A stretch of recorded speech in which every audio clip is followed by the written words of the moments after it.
everyone. Hello. We're back. And we have Zan on with us this time. This is our Shiba. He is 10 years old, right? Mm-hmm. And we actually rescued him through a specific Shiba Inu rescue. So they have an organization usually in each area of the country that basically helps people surrender Shibas to them, or have different puppy mills and other things that they find puppies at and rescue them, but specific to Shibas. And so we got him through the Midwest Shiba Inu Rescue, and he is a wonderful dog. We really love him. We went through a whole adoption process with him, kind of like adopting a child, except that's a lot more rigorous, but it felt a little bit like that, a little tiny bit. They had to do a lot of interviewing and kind of see how you would do with this particular type of dog. They're a Japanese breed, and did I miss anything? I don't think so. He's 10 years young. Yeah. There's a lot of different, well, maybe not like a lot, but several different color patterns to them. And his is that beautiful, it's almost like a s'more. It's like, white and brown and black. They call it a black and tan. And then there's like a red one. They call it red, but it's actually like a brown. And let's see what else. There's white. There's like a really bright, like white one. I don't know. What other colors are there? There's sesame. That's kind of like a mix. It's really fun. So anyways, if you're not familiar with Shibas, we really love them. We could talk all day, but as we said last time, he doesn't love to be held all the time. Sometimes he does. Sometimes he kind of craves that, but now he's wanting to lay down. Anyways, so I'm glad you guys got to see him. So today we're going to be talking about kind of our story and how we came to be in Florida.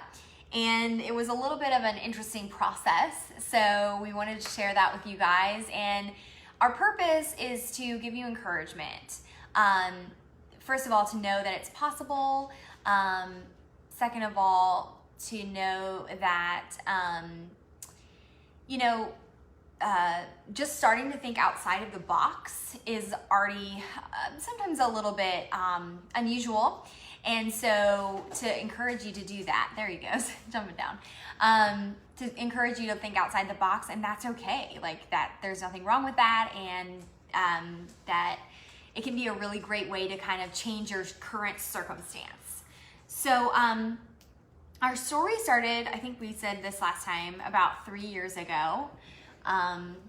We sat down and we really tried to write out like what we want in life. Specific to where we wanted to live, not in general. And we kind of concluded after several a long brainstorming session and going through a lot of different locations and things, that we wanted a place near the beach and a place near the mountains. And sometimes we say this to people, and it's funny because they're like, oh, well, why don't you just live in California? You can have both.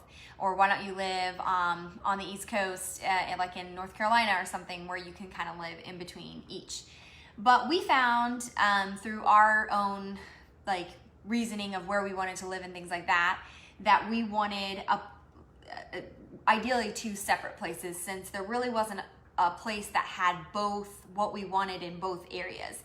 One thing, for example, with us is if you live in North Carolina, nothing wrong with that, it's beautiful, then you're gonna have to drive an hour to get to the beach, and you're gonna have to drive an hour to get to the mountains. And so we didn't feel like we would maybe go to those quite as much if we lived quite as far. So there was just different things like that. I mean, there's a lot of factors that you have to consider, of course. But that was just one thing that kind of came up in our minds. So then we began talking to people about it, and we started with our families and, people that were close to us and just said, hey, we're thinking about doing this thing. And when we were talking to them, it was kind of interesting. One of the places at the time we were considering was Colorado, and we both have aunts and uncles that live there. But it's like both our dad's sisters live in Colorado, which is kind of fun. And so we were like, oh, well, you know, at least if we went out there, we would have a place to stay, and we would still love to visit. But we kind of like eliminated that area. Just at a certain point, we had to start narrowing things down. But anyways, that's kind of getting into the nitty gritty. But we started talking to people about it. So when you have a dream and you have a goal, and we started just opening our minds up to the possibilities, it's helpful to start talking to people about it and start finding people who are in the job that you want, or living in the place that you want to live, or doing the kind of things that you want to be doing. It's amazing when you just start asking people, hey, do you know somebody that does or lives or whatever? I mean, that's where Facebook recommendations have gotten so popular, right? So it's amazing how people will come out of the woodworks, and you can start to talk to them about what your dream is and what you're wanting to do, and how you can make that possible and make it a reality. And then we started to just take steps toward, you know, doing what we wanted to do. And that began sort of with basically his parents. Well, after we talked to our families about it, eventually his parents said, you know, I know you're looking at a place near the beach. It would be an option for you to come and stay with us for a time and kind of see if you like it here. And the next hurdle was Matt's job. And he can kind of talk a little bit more and speak a little bit more to that. But yeah, it was... I mean, my job was I went to the office every day for a long time, 5 days a week. And they started changing things a little bit, where you had the option to work from home a couple days a week. And when we started thinking about possibly moving, I talked to my supervisors to try to see would it be an option to work from home full time instead of coming into the office, because we were starting to hire on some people that worked full time remote. So I wanted to take that as an opportunity to see if that was an option for me as well. And so I think it's really important that if you are in that kind of situation, that you have those proactive conversations, you listen to what else is going on in the company, you find out, well, are other departments doing something that maybe yours isn't? And you have those proactive talks with your supervisors and other people to see really what the possibilities are, and not just assume maybe because your department or office doesn't do it exactly that way, not think that, oh, that's not a chance for me or an opportunity for me. So, and always get it in writing is always the first thing. If you're in HR, or if you've had any conversations with somebody in legal or HR, always get it in writing, which I was able to do.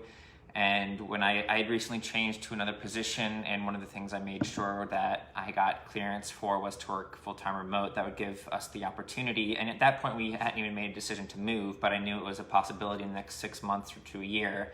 So I wanted to make sure that was an option, and I had it in case we needed to play that card.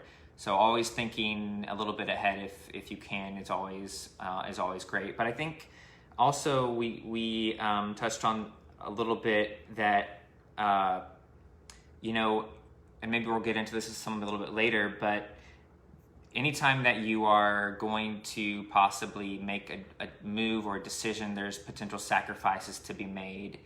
And you have to really weigh whether or not those are what's most important to you. And for me in this case, I knew that if I left and went full-time remote, that potentially, or for the most part, that would cut off some of the career progression opportunities for this company, because they do still really value in a lot of management positions or other upper level positions that you do have access to an office. And in Florida, obviously the place that we're moving, there's no locations of my company anywhere close, and the same thing for the other place we were looking to move, Chattanooga.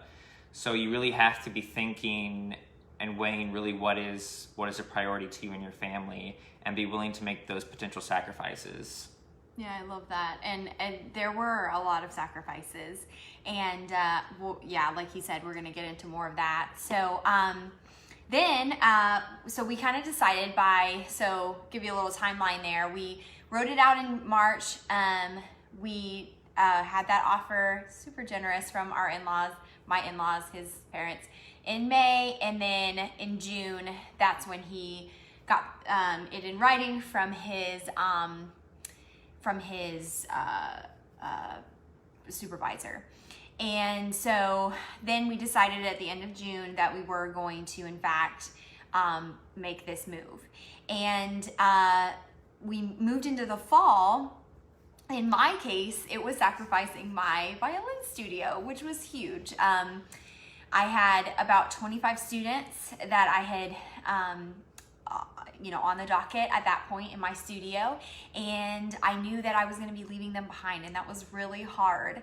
And I gave them plenty of time and leeway. So, if you are going to make a transition or a move, I think it's helpful to give as much time as possible to give warning to those people around you, or just notice. Warning maybe sounds like you're gonna do something bad, but notice, like, hey guys, I want to clue you into my plan once it's an appropriate time to do so, to try to let them know, hey, in my case, I was going to close my doors in December of that year, so that I could give them a little bit of time if they wanted to find another teacher and things like that. So I could also help them with that transition. And so as we moved into the fall, we continued to take those steps and walk in faith. And by the end of that year, we had planned a trip for the next year, January, to go to a few of the places we had on our docket, to visit them and to kind of see, okay, are these potentials? And our 3 places were Asheville, North Carolina, Chattanooga, Tennessee, and Franklin, Tennessee, which, if you're not familiar, Franklin's just outside of Nashville. It's a very, very nice area, really cool area to live in. And so anyways, those were our 3 places, and we had a trip planned out. And we were on our way. We actually got into Kentucky, and we stopped at a Cheddar's. Matt really likes Cheddar's. And we were on our way. We had our trip planned out. Everything was going smoothly, and I clearly remember sitting there, and there were doubts. Even just doing this trip, we weren't committing to anything. We could have technically backed out and said, no, we're done, we're out. Because we hadn't given our apartment notice. We hadn't given his job notice. Technically, we told his parents, so that wouldn't have been very nice. But otherwise, we could have backed out, right? And so that at that point, we weren't really committing to anything, but we were scared. That was a scary thing to do. Oh yeah, we could potentially move here. And we had this moment where it was we could have turned back, and we decided, you know what? What if we just explored? What if we just tried it and see if this works? See if we learn anything. And so then once we got going, we really enjoyed ourselves, and we met some really cool people along the way. And ultimately, like Matt said, we fell in love with Chattanooga as a place to live. Do you want to say anything about that trip and how it was pivotal for us? I think just being open to explore and experiment is really important. Sometimes we are scared to experiment, or we think if I even try something, I'm committing to it. But making sure you have those options open and are trying things that maybe are a little bit outside your comfort zone. And like Megan referred to, we kind of tried to have it be more open-minded, not have anything set in stone, so that we did have a backup plan or contingencies. We hadn't said anything or done anything that we couldn't take back at that point.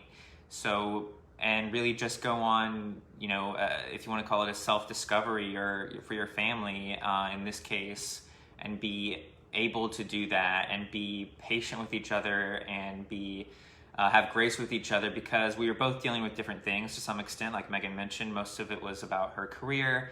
And living in, Indiana, we had some really great things. We had some awesome things. We could see ourselves living there for the foreseeable future for a long time. We had been looking for homes in Indiana before that. We had placed an offer on at least one home before that. And we had a great church family. We were close to some of my family, extended family, and we were 2 hours away from Megan's family. So, that whole process, the husband, wife, whatever, the people around you are going to be going through different things, and you have to have grace with each other to try to understand where their perspective is. And just like I said, be open to experimenting and trying things that may be a little bit uncomfortable and may definitely be scary. Yeah, I love that. So true. And that, I think maybe you can speak to this in a different way, but I think the reason that trip in particular scared us was because it started to feel real. Like at that point we just were taking steps, right? And then at that point it was like, oh, this is like a real thing now. We're actually going somewhere. And so anyways, as we progressed, we told his work that we were going to be moving. And yeah, this is just an example of any roadblock that even once you've committed to something and you're excited about it, there's still going to be roadblocks and objections and objectives and naysayers. And this was just it ended up being a small bump, but one of my supervisors, when I actually reached out to them and said, okay, here's my plan, I'm leaving Indianapolis, I'm moving, and I recently entered a new job, and there was some pushback. It was like she was hearing it for the first time, like, what are you talking about? I gotta check and make sure that's okay, I'm not really sure. And thankfully I was able to go back to our previous discussions and the writing that I had documented that it was approved. And in the end, it ended up not being a big deal, but it could have been a big deal if we had got further pushback and she had, reneged on what we had agreed to. But I think, again, that's important that you have that documentation and you really are purposeful in getting that kind of information down before you make any drastic decisions. So that almost threw us for a loop, but thankfully it wasn't anything too serious that we couldn't work out and work through. And in the end, part of the reason my new job, I was going to have to travel, and so it was really important that I had access to an airport. And so the places that we ended up deciding to move, whether Chattanooga or Tampa, we made sure that had an access to an airport within an hour or so. And so both of those locations too, when I was able to prove that yes, we had access, it wasn't going to be any more expensive for the company for me to fly from those locations, then I was able to ease their minds a little bit with the move. Yeah, and at this point, think about it like this too. We had already given notice to our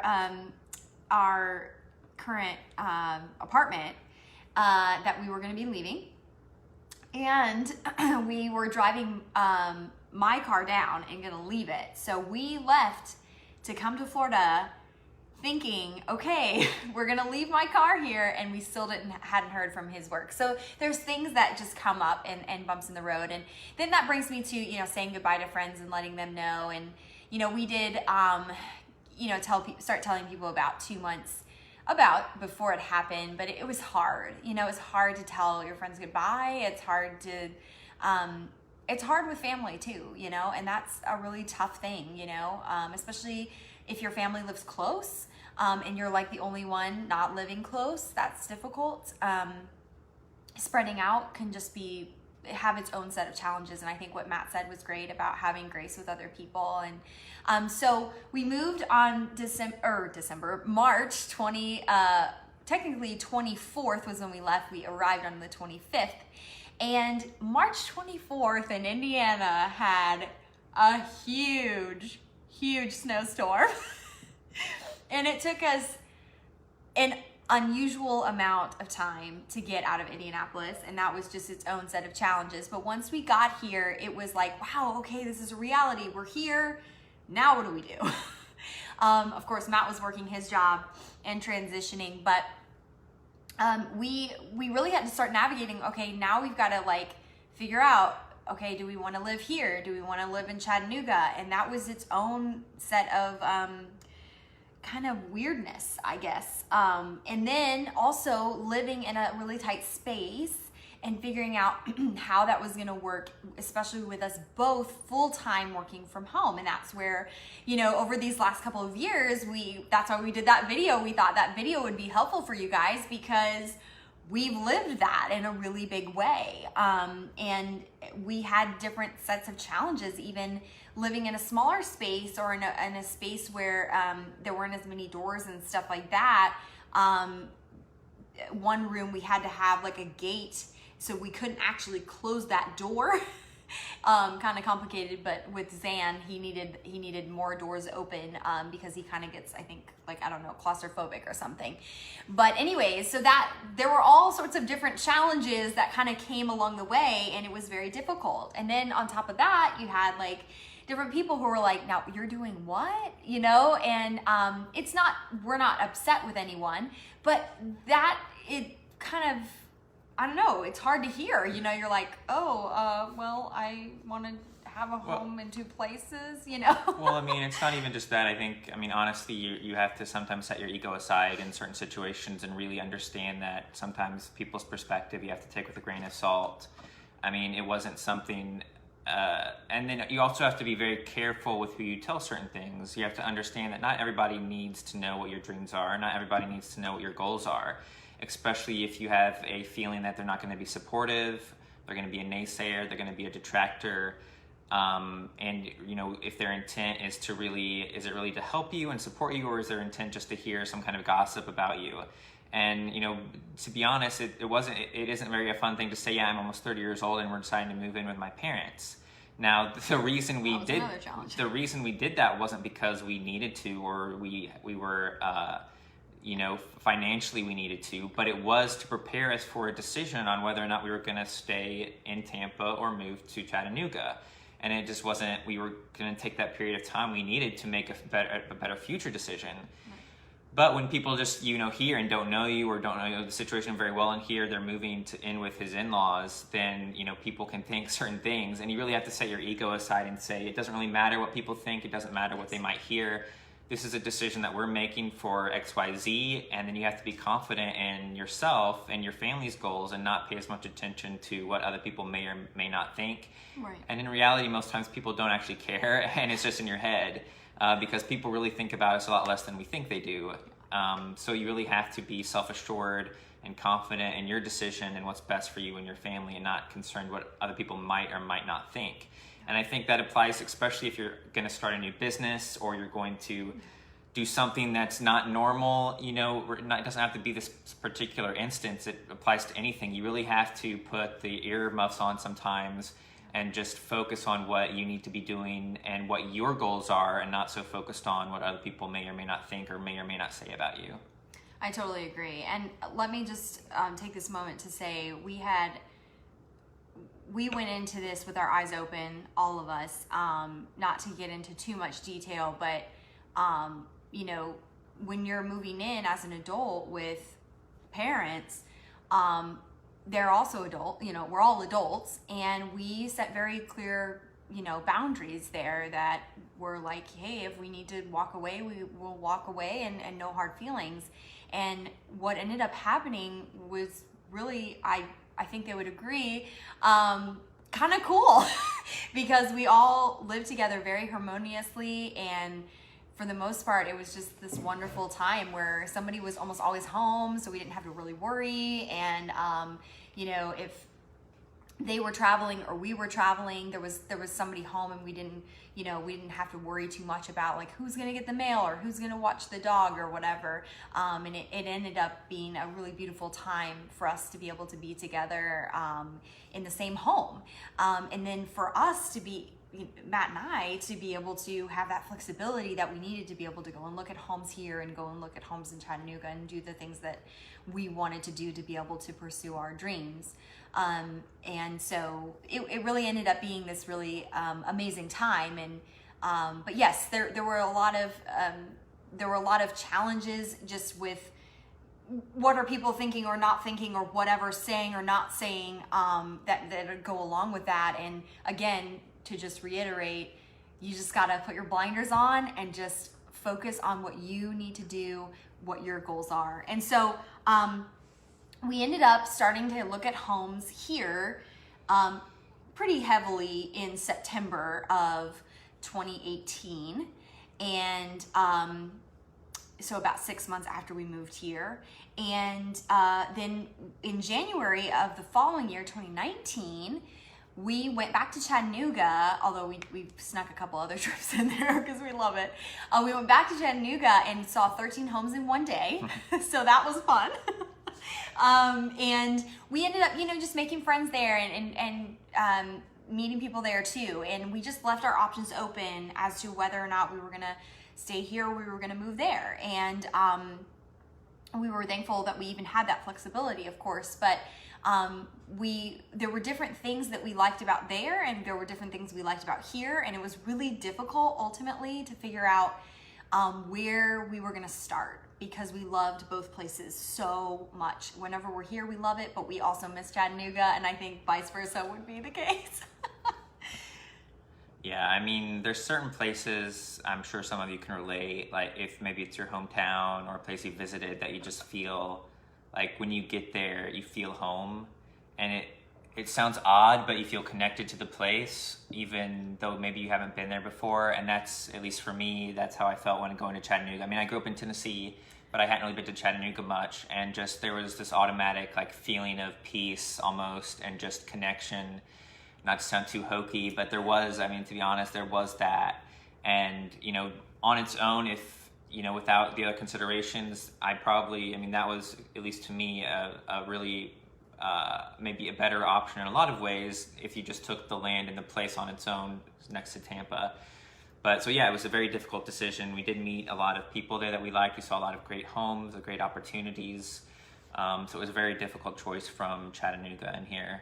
Yeah, and to know that eventually, if we continue to take the steps toward our goals, we'll have a home there, and we'll be able to spend some time there as well. And that presents its own set of challenges, which we won't really get into tonight. But and then once we ultimately did decide, of course, to live here and to start here and to purchase this home, and I think a big factor for us in just starting here, other than finding a home that we both liked and that we both felt like we could see ourselves living in for a bit, was the community that we had here, and our church family and the friends that we've made and the connections just in general were wonderful. And we just felt like, okay, we can start here and really feel like we're beginning something that sets us on the right path. And it's amazing how we've just been connected with different people or made different friends, or I don't even know. For me, I know I've met some different people that I never would have met had I not moved here, and it's just been so cool to see how those friendships and other things have blossomed into something just so special. And so anyways, that's pretty much all, like the whole journey, the whole thing. And we just really wanted to share with you, okay, this is what we went through. If you have any questions, let us know. We're totally an open book about that. So let us know what you might have coming into this. But we know it may not be parallel to what you're planning to do, but we figure whatever you're wanting to do, if you start opening up your mind and you start taking the steps toward it, and you start asking people, hey, do you know somebody? And you start, doing the things, you can get there. Eventually you can be in a totally different place. Yeah, and I think you can get, if you aren't careful, you can get sucked into somebody else's dreams, and you can even start to think that that's your dream. Whether it's, settling down and having kids at a certain time, whether it's living in a certain place, whether it's doing a certain job. If you're not careful and purposeful, you can get sucked into that. And I think that happened to us almost, and just staying where was comfortable, because Indiana was comfortable. It was great. We loved it in a lot of ways. And that could have been where we ended up. We could still be there, and it would still be a good life. I'm confident we would be very happy. But it wasn't exactly what we wanted to do, and it wasn't exactly what we wanted to go for. So you have to be very mindful and careful that you are doing the things, and I think we don't want our tone to be selfish, but we're just talking about the things that you and your family want to do, and that are best for you when we say the things you want to do, not in a selfish manner. But you have to be very mindful of what you and your family's goals are and what your purpose is in certain areas, and make sure that you're making those decisions and not decisions that maybe that your peers are making or that other people want you to make, that they're really intentional for what's best for you all. Yeah, and that's kind of, like Matt said, I mean, that's kind of where we found ourselves, was like we could just see ourselves just staying in Indiana and doing the normal thing. And I think for us, it's, and maybe for you too, is to really pursue what we really wanted, we needed to get outside of our comfort zone. We needed to get in a place that was kind of scary. And we realized that not everybody wants to do that, but we realized that if we stepped outside of our comfort zone, then something way better than we could have ever imagined could be there waiting for us. And so in some ways, that this journey has definitely been that, and we're definitely on a journey. We haven't arrived like we said last week. We in no way arrived or where we want to be yet, but we want to share with you what our journey has looked like and some of the things that we've walked. And if we can encourage you or help you in any way, please let us know. So we're going to continue to crank out these episodes for you guys. We really appreciate you tuning in, and please let us know if you have any questions. We would love to hear from you. Yeah, thanks for watching. Good night.